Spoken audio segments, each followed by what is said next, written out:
My name is Aaliyah Carter. I'm 28 years old, born and raised in Atlanta, Georgia. On paper, I'm the founder and CEO of Luminary Events Co., one of the fastest growing event production companies in the South. But to my family, for the last 15 years, I've been nothing more than the girl who sets the table, cooks the food, and stays invisible, while my younger sister, Brielle, shines like a diamond under the spotlight. Last week, everything I had buried under silence came boiling to the surface. My mother, Regina, called me in the middle of a client meeting. No, hello. No, how are you? Just that sharp tone I've known since childhood. Aaliyah, you'll need to handle Brielle's brand launch this Friday. 120 guests. Midtown venue. Naomi Park from Aurora Leisure will be there. Don't embarrass us. In her world, it was a command, not a request. But here's the twist. What she didn't know was that the very next morning, I was scheduled to pitch Naomi Park a $3 million contract that could put my company on the national map. My mother saw me as cheap labor. Naomi saw me as a potential partner. Standing in my office that evening, I stared at the phone, still hot from Regina's call, and felt my pulse pounding in my ears. For the first time in years, I didn't fold. I didn't swallow my anger. I whispered to myself, not this time. That decision, the refusal to once again play servant for my own family, set off a chain of events that would flip everything upside down. From the way Atlanta society saw the Carters, to the way my parents were forced to see me. If you've ever been the responsible one in your family, you know exactly how invisible that role can make you. Since I was 13, every major holiday in the Carter household looked the same. I was in the kitchen chopping onions, balancing trays, fixing centerpieces, while Brielle floated around in sequins, making small talk with whoever Mom wanted to impress that season. Thanksgiving, I roasted 3 turkeys while Brielle made a toast. Juneteenth, I set up the grill, mixed lemonade, and carried folding chairs while she danced in the yard, the star of every video posted online. My mother would beam at her and whisper to guests, "That's my successful one." Meanwhile, she'd wave a hand at me with, "And Aaliyah's helping out, as usual." They never asked what I was really building. They never wanted to know, and maybe that was my mistake. I stopped offering. While they assumed I was floating from job to job, I was quietly growing Luminary Events Co. into something that mattered. 5 years, 3 warehouses, dozens of employees, and a client list that included Fortune 500 companies. But in my family's script, I was just the help. It burned me up, carrying that silence like a secret identity. At corporate galas, I was addressed as Ms. Carter, CEO. At home, I was just the older sister who can cook. It's wild how a single last name can hold 2 completely opposite versions of you. That night, after Mom's call, I sat at my desk staring at the framed photo of our family reunion. Brielle is in the front, sparkling, surrounded by smiles. I'm in the back, half cut off, holding a tray of drinks. That picture was the perfect metaphor for how they saw me. 2 days before Christmas, the phone rang again. Mom didn't even try to soften her tone this time. "Aaliyah, clear your schedule. Brielle's brand launch party is Friday night in Midtown. 120 guests, press included. Naomi Park from Aurora Leisure will be there. Everything has to be flawless. You'll need to start setting up by noon." I actually laughed, which only made her angrier. "What's funny?" she snapped. What was funny or tragic, depending how you looked at it, was how casually she dropped a bomb that would take a full professional team weeks to pull off. In her mind, I was still the unpaid staffer of the Carter family. 120 guests, VIP executives, a venue in Midtown Atlanta during peak holiday season. She spoke as if it were no more difficult than baking a pie. And the part that stung wasn't just the demand. It was the assumption. My mother didn't pause to ask what I had going on. She didn't even consider that I might have something bigger than serving cocktails for Brielle's friends. In her eyes, Brielle's spotlight was the family's priority. My work, invisible. But here's what Mom couldn't see. Less than 24 hours after her command, I was scheduled to walk into Aurora's headquarters to pitch a $3 million partnership. If I nailed it, Luminary Events would expand from regional to national overnight. The very woman she wanted me to serve hors d'oeuvres to was the same CEO waiting to meet me as a peer. That wasn't just irony. It was the universe daring me to finally choose myself. I hung up the phone and sat there in silence, the weight of it pressing down like a storm cloud. Normally, this would be the part where I'd cave, where I'd cancel my own plans, show up at the venue, and make miracles happen while my family bragged about Brielle's talent. That had been my cycle for 15 years. Keep quiet, keep cooking, keep carrying. But not this time. I turned to the corkboard above my desk, where my team had pinned our pitch materials. Timelines, mood boards, projections. My company wasn't some side hustle. It was my life's work. 50 employees depending on me. Vendors trusting me. Clients who saw me as a leader. Tomorrow's meeting with Aurora wasn't just business. It was validation that every late night and every sacrifice had been worth it. I could still hear Mom's voice in my head. Family comes first.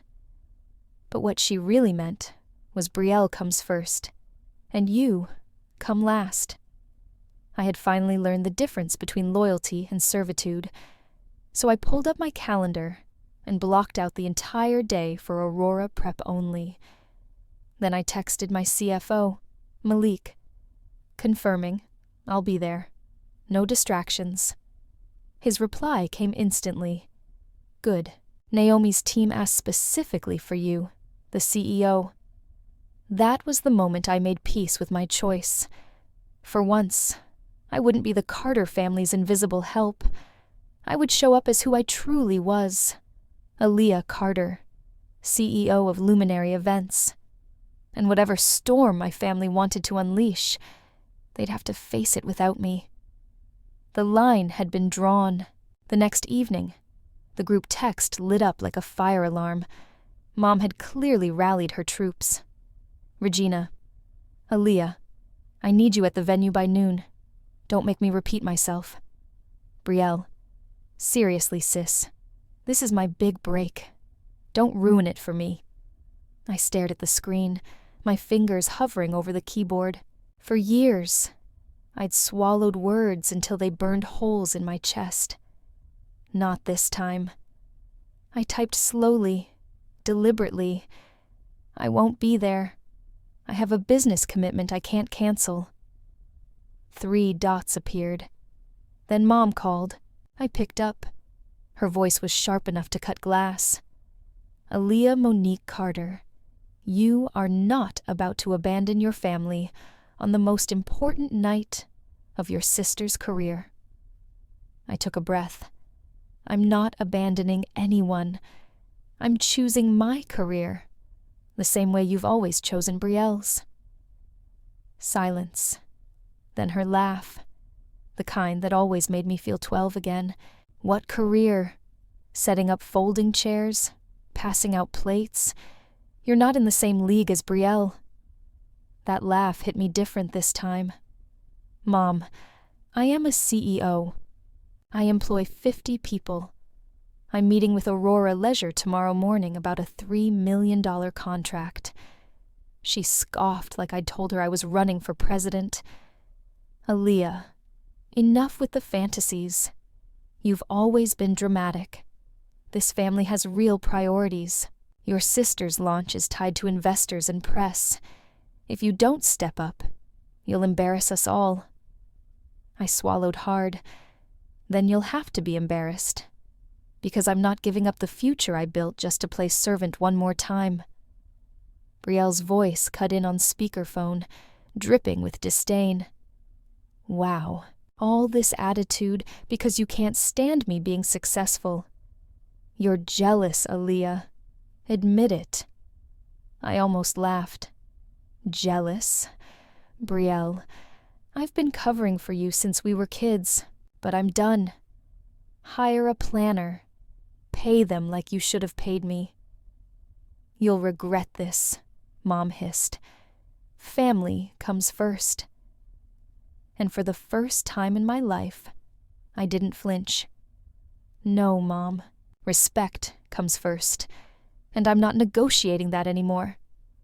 When I hung up, my hands were shaking, but it wasn't fear this time. It was power. After that call, I sat in my apartment, staring at the silence around me. The words still echoed. Fantasies, jealous, servant. They weren't new. They were the same labels my family had been pinning on me for years, like price tags on clearance items. I thought back to my old bedroom in our family house. Once upon a time, it was painted a soft lavender. Walls covered in track medals and debate trophies, books stacked high on the shelves. By the time I turned 23, it was gone. Mom converted it into Brielle's overflow closet. Racks of sequined dresses and luxury handbags replaced my childhood. My awards were shoved into boxes, stacked in the basement like clutter. When I asked why, Mom just shrugged. Brielle needs the space. You don't even live here anymore. The message was clear. My accomplishments were disposable. Brielle's image was an investment. It wasn't just the room. Every family gathering replayed the same script. At Thanksgiving, I was the older one helping in the kitchen. At church, I was the dependable daughter. But when people asked what I actually did for work, Mom would smile politely and pivot. Oh, but have you met Brielle? She's really taking off with her PR firm. The erasure became so normal that I started to erase myself. I stopped talking about Luminary. I stopped bringing up new contracts, even when they were worth more than Brielle's entire yearly income. Silence became survival. But my grandmother, Loretta, God rest her soul, always saw me. I still remember her voice, warm but firm. Baby, boundaries aren't walls. They're doors you lock until somebody learns to knock. I used to brush it off, thinking boundaries were selfish. Now, sitting alone in my own apartment, my company's headquarters buzzing in my laptop, employees waiting for my lead, I finally understood. My family hadn't just ignored my success. They had rewritten me as their unpaid support staff, and I had allowed it. Not anymore. The next morning, I was at the Luminary warehouse before sunrise. The air smelled like fresh paint and coffee, two constants of any event company gearing up for something big. My team was already in motion. Forklifts beeped as they carried crates of lighting rigs. Designers pinned mood boards to cork walls. Chefs tested hors d'oeuvres in the kitchen. It was organized chaos, but it was my chaos.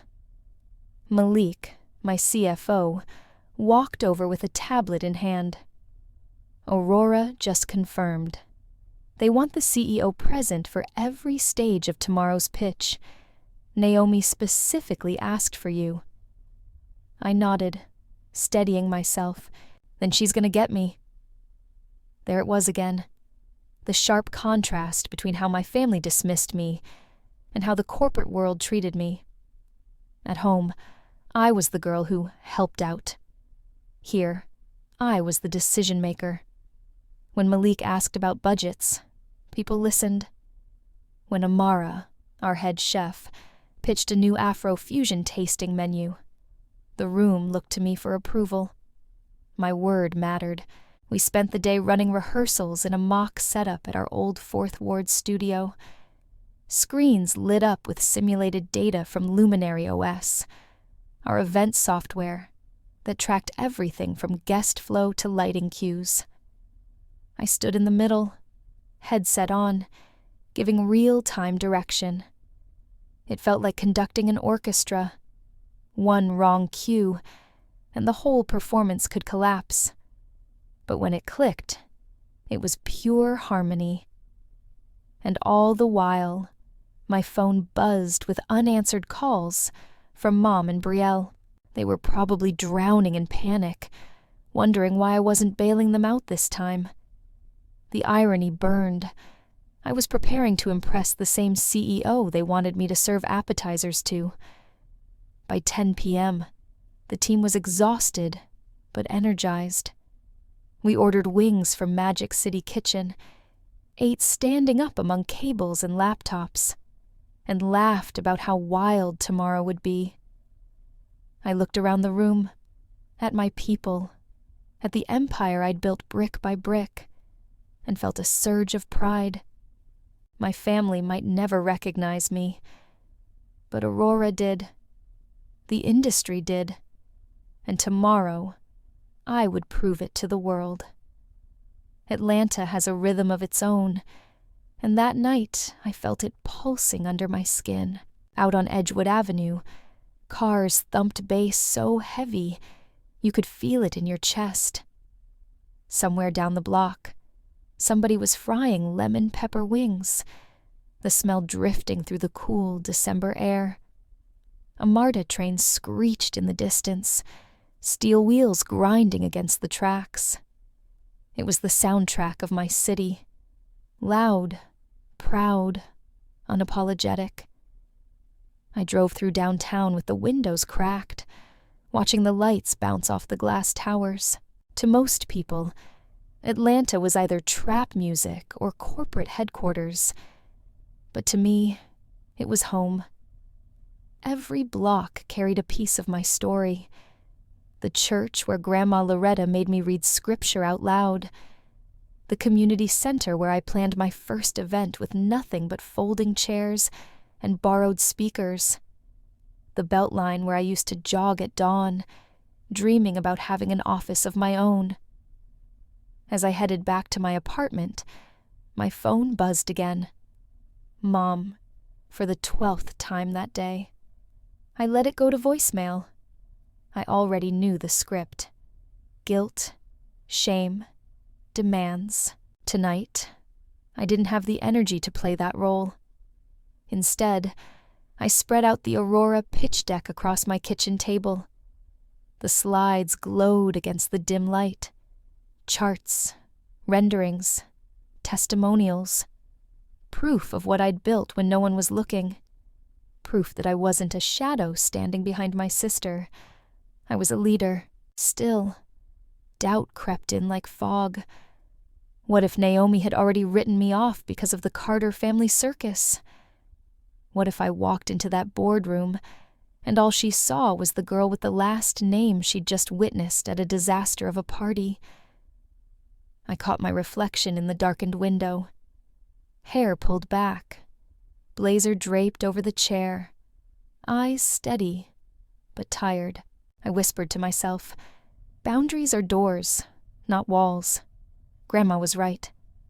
Atlanta hummed outside, restless and alive, and for the first time in years, I felt in sync with it. My city was noisy, imperfect, chaotic, and so was I.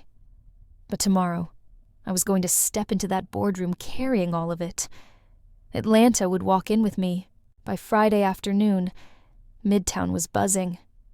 Streets were packed with holiday shoppers, ride shares honking at every corner, and the penthouse venue Brielle had booked glittered from the outside like a promise.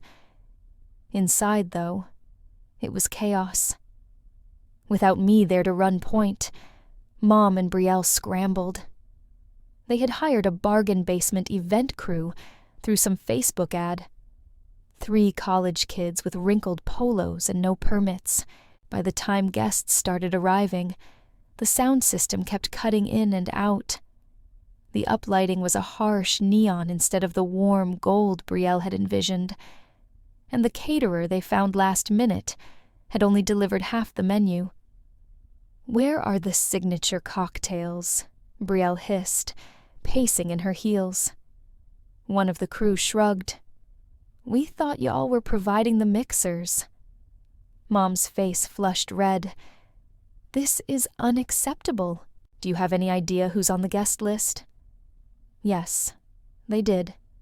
Executives, local media, influencers, and most importantly, Naomi Park, Aurora Leisure's CEO, the woman my mother expected me to serve drinks to, was about to walk into a venue that looked like a college frat party, masquerading as a launch gala.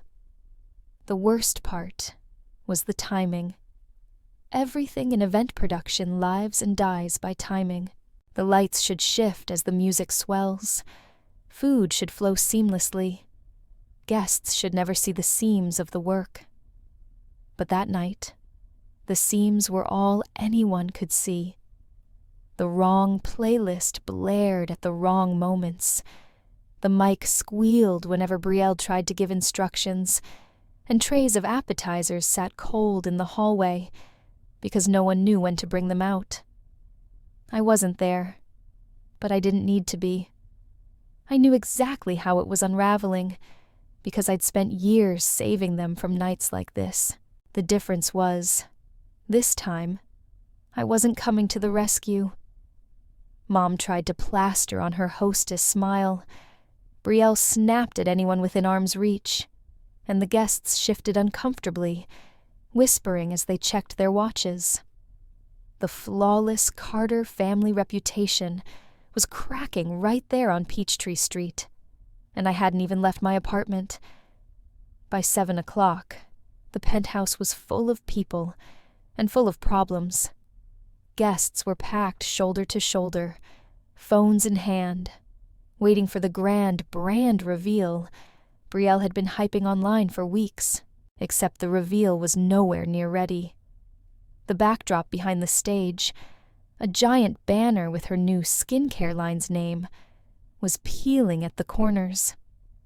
One of the letters actually slipped halfway down the fabric, leaving the word mangled in every Instagram story being posted live. The DJ kept fumbling with the playlist, switching from smooth R&B to an accidental blast of trap beats mid-speech. Brielle's face was a mask of panic, but she tried to cover it with exaggerated enthusiasm. She grabbed the mic and started talking fast, voice high-pitched and shaky. "Thank you all for being here tonight. It means so much to me and my family." Screech. The microphone let out a piercing feedback that made everyone flinch. Someone in the back laughed. Cameras were rolling. Mom rushed over, hissing at the event crew, but the damage was done. Brielle's perfect influencer persona, the polished, untouchable image she'd curated, was slipping right through her fingers. And then, like a spotlight on the disaster, Naomi Park walked in. She arrived quietly, dressed in a sleek black suit, her presence alone commanding the room. Heads turned instantly. Naomi scanned the space, taking in the crooked banner, the frazzled hostess, the trays of lukewarm appetizers. Her expression didn't change, but that was worse than open judgment. It was professional disappointment. Brielle spotted her and nearly dropped the mic. "Oh my God, Miss Park. Thank you for coming," she gushed, trying to regain composure. She waved toward the chaos behind her, like it was part of the show. We're just, keeping it authentic tonight. Authentic. That word landed flat in the silence that followed. Guests exchanged glances. Naomi gave a polite nod, but didn't move any closer to the stage. In that moment, the entire room seemed to shift. The carefully constructed illusion of the Carter family's Polish cracked wide open, and the one person Mom had been desperate to impress had walked in just in time to see it all collapse. By 8 o'clock, the situation had gone from awkward to downright embarrassing. The caterer had run out of food. Half the trays never showed up, and the few that did were stone cold. Guests were whispering, glancing at their phones, some even heading toward the door. In desperation, Mom pulled out her credit card and sent one of the crew racing down Peachtree Street. 30 minutes later, he returned, arms loaded with bags of fried chicken, fries and sodas from a chain fast food joint. "Just put it on the trays," Mom hissed. And so they did. Wings and crinkle-cut fries dumped onto crystal platters that had once belonged to my grandmother, paper cups balanced on silver drink trays, a greasy pizza box perched at the center of a 12-foot mahogany dining table. The room went quiet, and then the snickers started. Someone pulled out a phone. Another snapped a photo. Within minutes, Instagram stories and TikToks were flying. Luxury launch parties serving drive-thru on Grandma's china. One clip went viral almost instantly. A guest filmed himself biting into a wing, holding it up to the chandelier, and captioned, "Lemon pepper, but make it legacy." By the time the night was over, it had been viewed thousands of times, reposted with laughing emojis, and stitched with endless commentary about Atlanta's bougie-on-a-budget scene. Brielle was frantic, darting from table to table, whispering to people not to post, begging them to respect the brand. Her face, once glowing with influencer confidence, was streaked with sweat and mascara. Mom tried to salvage it, telling Naomi Park that the casual food vibe was intentional, part of Brielle's creative vision. Naomi didn't buy it. She gave the thinnest smile, set her drink down untouched, and excused herself early. The Carter reputation, years of carefully cultivated appearances at church galas and charity balls, crumbled in real time, live-streamed to the world. And the cruelest part? I didn't lift a finger. I wasn't even in the room while my family's launch party was collapsing in Midtown. I was across town in our Luminary studio, surrounded by the people who actually believed in me. The space smelled like fresh paint and hot glue from last-minute mock-ups. Screens glowed against the dark brick walls, showing the digital dashboards of our Luminary OS software. Amara, our head chef, was plating sample hors d'oeuvres for the tasting rehearsal. Malik was running through financial projections on his tablet. Quinn was testing light cues on a miniature stage model. I stood in the center with a headset on, listening to my team call out adjustments. Q2, soften the spotlight. Q3, hold 5 seconds longer. Reset the floor plan simulation. It was sharp, focused, disciplined. Everything that night in Midtown wasn't. My phone buzzed on the counter.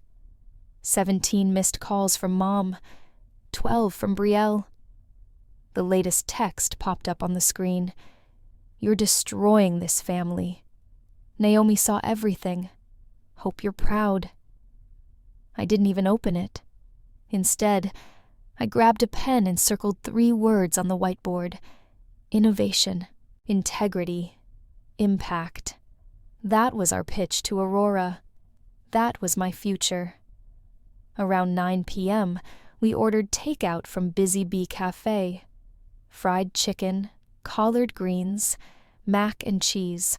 We ate standing up, laughing between bites, tossing ideas around like we weren't hours away from the biggest meeting of our careers. For the first time in a long time, I felt light. Because while my family was scrambling to hide their shame under crystal platters, I was building something real. Something that couldn't be mocked with a TikTok clip. Something that would outlast every rumor and every smirk. As I shut down the studio lights and locked the doors that night, I felt calm. Not guilty, not anxious, just calm. The storm was raging in Midtown, but I wasn't part of it anymore. I had chosen my lane, and for once, I wasn't swerving back. Tomorrow morning, I wouldn't be the Carter family's help. I would walk into Aurora's boardroom as exactly who I was meant to be, Aaliyah Carter, CEO, and that thought carried me through the night, like armor. The next morning, downtown Atlanta glittered under a pale winter sun. Glass towers threw light across Peachtree Street as I walked toward Aurora Leisure's headquarters, clutching my portfolio like it was both a shield and a sword. Inside, everything gleamed. Marble floors, chrome fixtures, receptionists with earpieces and polite but efficient smiles. I checked in, got my visitor's badge, and rode the elevator up to the 28th floor. Each ding felt like a drumbeat in my chest. My team was already there, setting up in the conference room. Malik whispered, "You ready?" I nodded, even though my palms were damp. Screens flickered to life with our slides, sleek graphics, bold statements, innovation, integrity, impact. Then the door opened, and the room shifted. Naomi Park entered like she owned the air itself. She was sharp in a tailored black suit, her expression unreadable, her presence commanding silence without a word, the kind of woman who had built empires by keeping her cards close until the exact right moment. "Ms. Carter," she said, extending her hand. Her voice was calm, but her eyes were searching, measuring. "We've been following your company's growth for some time." I shook her hand firmly. "Thank you for the opportunity. We're ready to show you what Luminary can do." We dove into the presentation. Quinn walked through the logistics module of Luminary OS. Amara described how our culinary teams customized menus based on real-time data about guest preferences. I demonstrated the live dashboard, showing how one person with a headset could orchestrate an entire event down to the second. Every time Naomi glanced at me, I held her gaze steady. I had spent too long shrinking in the presence of my own family. I wasn't about to shrink here. Still, I could feel the tension beneath her composure, like she was holding back something. And when her assistant slipped into the room with an iPad, whispering in her ear, I knew whatever came next wasn't just about the pitch. Naomi's assistant placed the iPad on the table, screen glowing with a paused video. I recognized the background instantly, the penthouse from last night. Even without sound, the scene was loud. Trays of fried chicken on crystal platters, guests laughing behind their phones, Brielle desperately trying to wave away the cameras. Naomi pressed play. The room filled with the tinny screech of the microphone, followed by a shaky voice. "Thank you all for being here." Brielle's face loomed on screen, panicked and glossy, before the camera panned to Mom, wringing her hands in the corner. Naomi's eyes flicked to me. "Carter," she said slowly, testing the name like it was a puzzle piece. "Any relation?" My throat tightened, but I didn't look away. "Yes. Regina Carter is my mother, Brielle is my sister." The silence that followed was thick enough to choke on. Malik shifted in his chair. Amara lowered her gaze. Naomi leaned back, steepling her fingers. "So, let me understand. Last night, I attended what was supposed to be a polished launch party, hosted by your family. It unraveled into this." She gestured toward the iPad. "And the very next morning, I sit across from you, her daughter, presenting yourself as the head of one of Atlanta's most promising event companies." I nodded. My heartbeat pounded in my ears, but my voice stayed even. "That's correct." Her gaze sharpened. "Your mother told everyone you were unreliable, that you don't have a real career, that you've always been—" How did she put it? "The help." A flicker of heat surged through me, but I kept my posture straight. My mother doesn't know who I am. She never asked. But you do. You've seen the numbers, the systems, the results. This, I tapped the deck on the table, is who I am. For the first time, Naomi's expression cracked into something resembling surprise. Then, just barely, the corner of her mouth lifted. Naomi didn't rush her words. Instead, she leaned back in her chair, pulled out her phone, and began typing. The silence in the boardroom stretched, broken only by the faint hum of the projector. My team shifted uneasily, their eyes flicking from her face to mine, waiting for the verdict. I caught the glow of the screen as she scrolled, my name filling the search bar. Aaliyah Carter Luminary Events. Within seconds, the results lit up her screen. Atlanta Business Chronicle. The rising force behind Atlanta's luxury event scene. Essence Magazine. Black women redefining hospitality. Meet Aaliyah Carter. Forbes. Preview. 30 under 30. Candidate to watch. The CEO who built Luminary Events without family wealth. Naomi's perfectly arched brow lifted higher with every headline. She tapped through photos of me at galas, shaking hands with city officials, standing in front of stages draped in flawless lighting designs. A picture of my team celebrating our second office opening flashed across the screen. Smiling, champagne flutes raised, my arm lifted high in triumph. She turned her phone toward her business partner, James, who skimmed quickly and let out a low whistle. "Well, damn," he murmured. "This isn't some hobby. She's the real deal." Heat crept up my neck, not from shame this time, but from something close to vindication. For years, my family painted me as invisible, forgettable, someone between jobs. Yet here was the evidence in black and white, on the world's largest stage, the internet, proving that while they weren't watching, I was building. Naomi finally set her phone down and looked straight at me. Her expression had shifted. There was no trace of skepticism left, only curiosity sharpened into respect.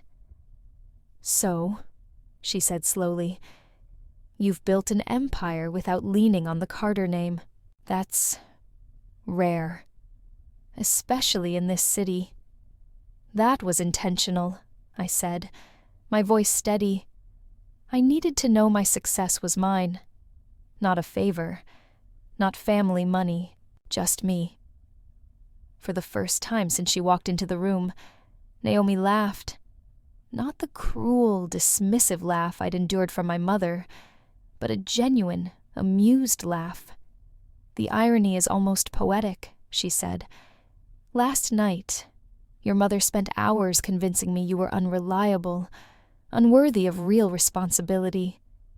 And here I am, realizing I've been chasing a meeting with you for months." Around the table, my team straightened, relief spreading across their faces. Malik shot me a look that said, "We've got this." In that moment, I felt the weight of every year I'd spent silent lift off my shoulders. For the first time, I wasn't the Carter family's forgotten daughter. I was exactly what the headline said: a CEO, a builder, a leader. And Naomi Park finally saw it too. Naomi set her phone down carefully, as though she'd just discovered a secret too valuable to rush. The room went still. Even the hum of the projector seemed to fade. She folded her hands and leaned forward, her gaze locked on me.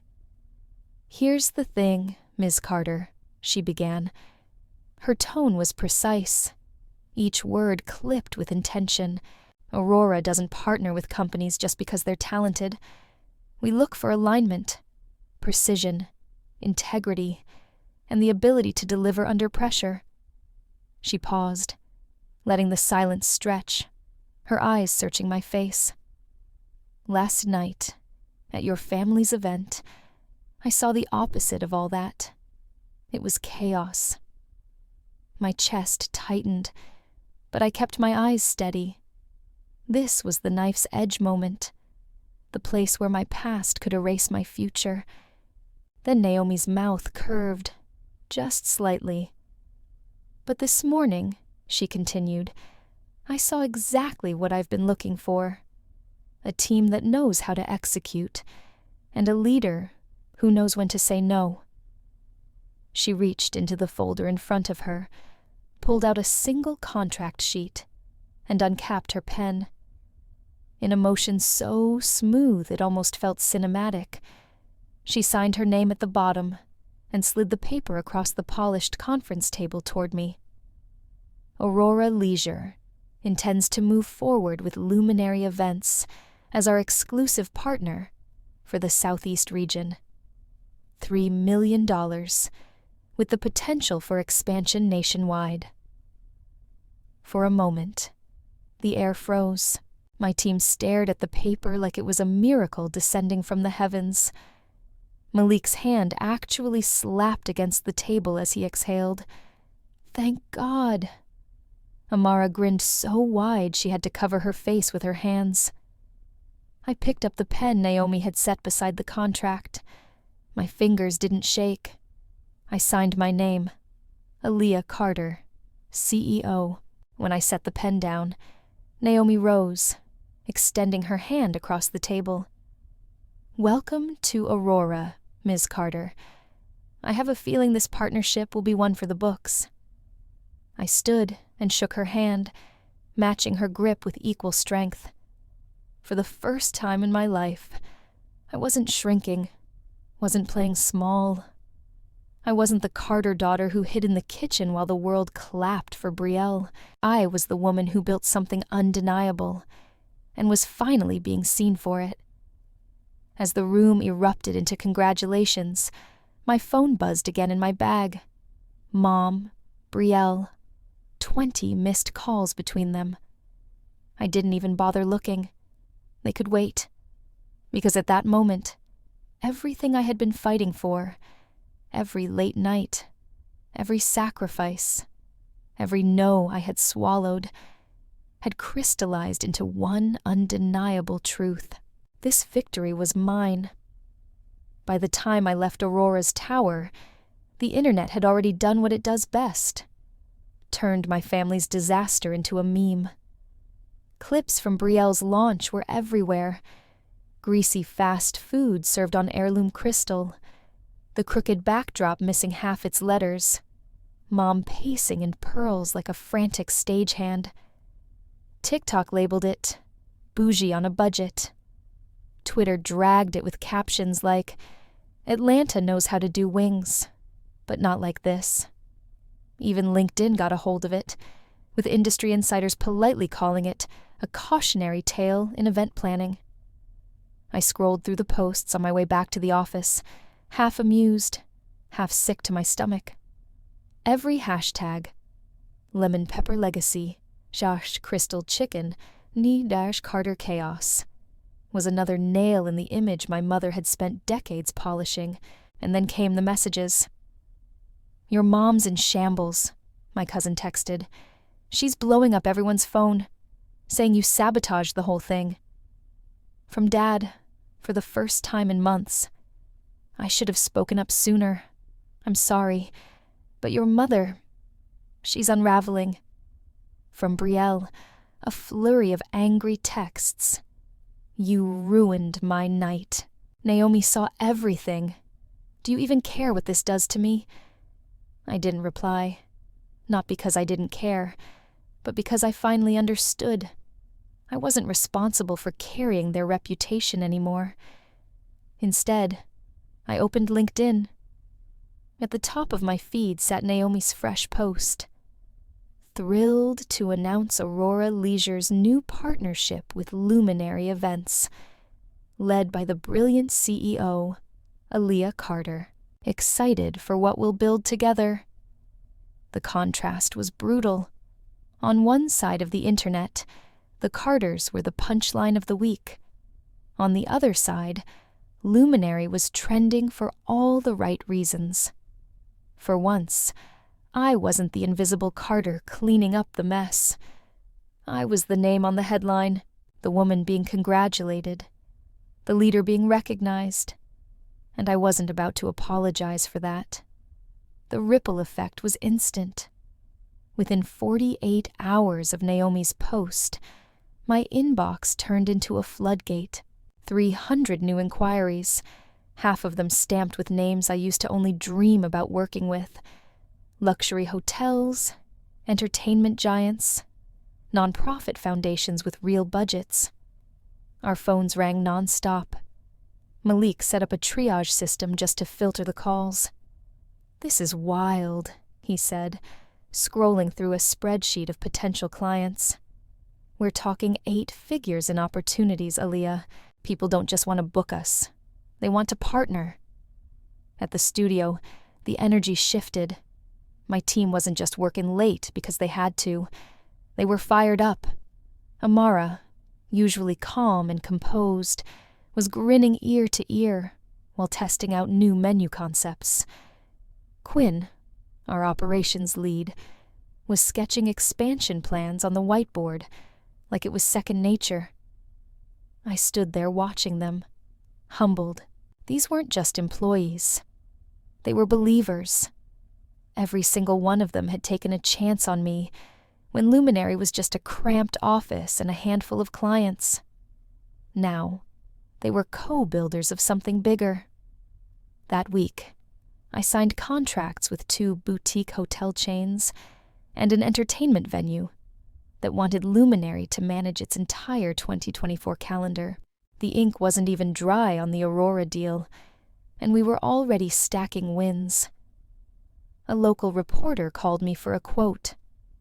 "How does it feel to go from invisible to industry leader overnight?" she asked. I thought about it for a second, then answered honestly. It didn't happen overnight. It happened in silence. And now, people are finally hearing the sound we've been making all along. The article ran the next morning under the headline, "Luminary Lights Up Atlanta." Reading it, I couldn't help but smile. My family might still see me as the girl in the kitchen. But Atlanta, the city I loved, the city that raised me, was starting to see me for who I really was. And that was enough. We agreed to meet on a rainy Thursday evening at a Black-owned restaurant in Castleberry Hill. The spot had history dripping from its walls. Black and white photos of civil rights marches, framed records from Atlanta jazz legends, and a mural of Dr. King that seemed to watch every conversation. I chose the place on purpose. I wanted the air to feel heavy with legacy, with accountability. When I walked in, Mom and Dad were already at the table. They looked older than I remembered, like the last few months had carved deep lines into their faces. Brielle slipped in 10 minutes later, oversized sunglasses still covering her eyes, even though the sun had long gone down. The energy was thick, like everyone was bracing for a verdict. I didn't waste time. I reached into my bag, pulled out a folded sheet of paper, and placed it squarely in the center of the table. "This," I said, "is my Respect Pact. If you want me back in this family, these are the terms." Mom's lips tightened. "Terms? Aaliyah, we're your family." I looked her dead in the eye. "Exactly. And family should come with respect, not servitude." I read the list out loud, my voice steady. "Equal respect. No more treating me like the hired help. No free labor. If you want Luminary, you book like every other client. Public acknowledgement of my success. Not just silence while you brag about Brielle. A genuine apology. Not performance. Therapy. Family. And individual." Dad leaned back, exhaling. Brielle shifted uncomfortably in her seat. Mom dabbed her eyes with a napkin, but she didn't interrupt. Finally, Dad spoke. His voice was quiet but firm. "It's fair." Brielle shook her head. "I don't know if I can do all that. It feels like punishment." "It's not punishment," I said. "It's boundaries. If you can't handle them, you don't get access to me. Simple as that." The table went still. No yelling, no denial. Just the heavy weight of truth pressing down. For the first time in my life, they weren't looking at me as their servant. They were looking at me as someone they might lose. And in that silence, I finally felt the power shift. The silence at the table was deafening. The kind that forces people to face truths they've been dodging for years. I kept my hands folded in my lap, steady, even though my heart was pounding. I'd waited my whole life for this moment, where the balance of power shifted and my voice carried weight. Dad was the first to break. His shoulders slumped as if the weight of decades had finally caught up to him. "Aaliyah," he said, his voice low and gravelly, "your mother and I, we failed you. We built a house where one daughter was polished and praised, while the other carried the weight in silence. I told myself I was keeping the peace, but really, I was just avoiding conflict. I should have defended you. I didn't, and I regret it." I watched him carefully. My father had never been one for words. Hearing him admit fault was like watching a wall crumble brick by brick. Mom shifted in her chair, pressing a napkin against her lips, like she was trying to hold back tears. "I thought I was protecting Brielle," she whispered. "I thought if I poured everything into her, she'd thrive. But I see now. I did it by stepping on you. I didn't even notice how invisible I made you. I'm sorry, Aaliyah. Not for what happened at that party, though that was humiliating, but for the years I refused to see you." The words sounded foreign coming from her, stripped of her usual sharpness. For once, there was no performance in her tone, just raw regret. Then Brielle took off her sunglasses, revealing swollen eyes rimmed red. "I liked being the favorite," she admitted, her voice cracking. "It made me feel important. I knew it was wrong, the way you were treated. But I let it happen because it benefited me. That night, when everyone saw the truth, when Naomi walked out, I realized Mom's spotlight doesn't protect me anymore. I don't know how to be without it." I let their words settle, feeling the weight of each confession. For years, I would have given anything to hear them acknowledge what they'd done. But now, hearing it, I realized words were only the beginning. I tapped the paper between us. Acknowledgement is the first step. Action is the next. If you mean what you say, you'll follow through. Therapy, respect, boundaries. This pact isn't optional. It's the price of admission into my life. Dad leaned forward, eyes steady. We'll do it, whatever it takes. Mom nodded, silent tears streaking her face. Even Brielle gave the faintest nod, her hands trembling on the table. For the first time, I believed them, not because they suddenly became different people, but because I finally set the terms, and for once, they had no choice but to listen. 3 months later, I hosted my first Carter family dinner. But this time, it was on my terms. The setting wasn't the old house in Buckhead where I used to slave away in the kitchen. It was my 2-bedroom condo in Midtown, with floor-to-ceiling windows overlooking the Atlanta skyline. And instead of me sweating over a stove, my Luminary team handled everything. Servers in black, a curated menu, the kind of seamless execution I once dreamed of providing for other families, not just my own. Mom, Dad, and Brielle sat at my dining table, stiff at first, their eyes taking in the transformation. They weren't used to seeing me at the head of the table, giving toasts instead of trays. My employees called me boss within earshot, and for the first time, my family didn't correct them. I raised my glass. Tonight isn't about revenge. It's about rewriting the story. For years, I was the help. Now, I'm the host, and I won't ever go back. Mom lowered her eyes but nodded. Dad's voice was steady. We see that now. Brielle simply whispered, "Thank you for inviting us." As the evening went on, the tension loosened. We laughed, we ate, and for once, I felt like more than the invisible Carter daughter. I felt like myself, Aaliyah Carter, CEO, the one steering the narrative. It wasn't just a family dinner. It was closure. Looking back, I realized the biggest shift wasn't the contract with Aurora, or even the headlines that followed. It was me finally learning to value myself without permission. For years, I let my family's version of me define my reality.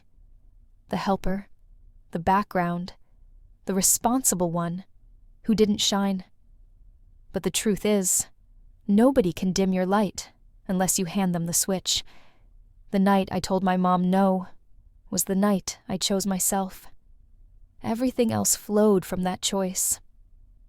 Now, when people ask what success feels like, I don't talk about money or magazine covers.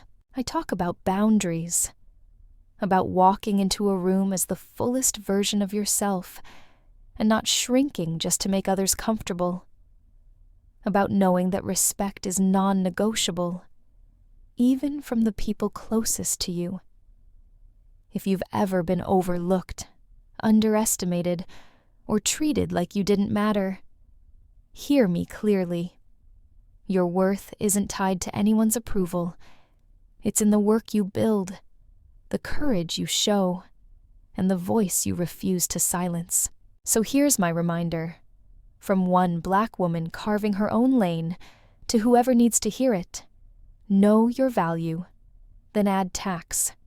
Because the day you stop asking for permission to exist as yourself, that's the day your real life begins. Months later, the noise died down. The memes faded, the gossip circles moved on. But what remained was unshakable. My company, my voice, my name, finally mine. Luminary had grown beyond anything I imagined. We opened a second office in Houston, signed national contracts, and my team doubled in size. Every time I walked into a boardroom, people didn't just see me as Regina Carter's oldest daughter. They saw me as the woman who built an empire from scratch, who turned being overlooked into fuel. My family was still rebuilding their image, but that was their work to do, not mine. For once, I didn't feel responsible for carrying their weight. The balance had shifted. I wasn't the Carter daughter in the shadows. I was the Carter rewriting the legacy. One evening, standing on my balcony overlooking Atlanta's skyline, I thought of Grandma Loretta's words. Boundaries aren't walls, baby. They're doors you lock until someone learns to knock. Now, I understood. I hadn't shut my family out forever. I'd simply demanded they knock before entering my life, and when they did, it was on equal footing, not on my back. If my story leaves anything behind, let it be this. Success is sweetest when it's defined on your terms. Family, friends, or strangers, nobody gets to decide your worth for you.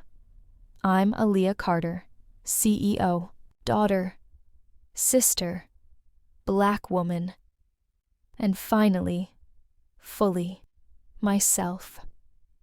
If there's one lesson my journey has carved into me, it's this. You don't need permission to step into your own power. Family, friends, or society may try to box you in, but your worth was never meant to fit in someone else's definition. For years, I believed loyalty meant sacrifice, that love meant silence, but loyalty without respect is slavery, and silence only serves the ones who benefit from it. The moment I said no to playing the servant role was the moment my real life began.